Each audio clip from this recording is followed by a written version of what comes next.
In this video, I'm going to show you how to get back Exness account. Now, depending on which account you're trying to get back, I'm going to show you all the possible ways. The first one's going to be if you're trying to recover or get back the trading account inside your Exness personal area.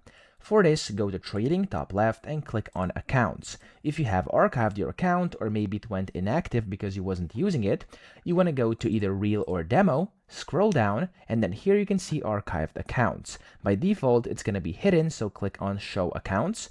And from here, there's your accounts you have previously archived or have gone inactive, and you can just click on the Restore button, and it's going to basically get back your Exness account, and you can then go ahead and start using it again, okay? So that's the first way to do this. But if you're locked out of your account completely, so you basically got locked out of the entire personal area, and you are currently on the login page, which looks like this over here, like that, and of course you can't sign in because you can't get into your account, you forgot the password or whatever, you can always go and click on I forgot my password here at the bottom, and then from here type in the email address you actually use to sign into your account. So this is my email address. I'm gonna go and click on continue.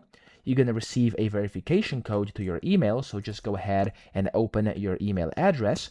In there, there's going to be an email from Exness. You want to go and copy and paste the code, or you can just retype it, and there we go. It's going to allow you to enter in the new password. So go ahead, type in the new password you want to use, make sure it meets this criteria at the bottom, and then also confirm it by retyping the same password, and then hit the change password button.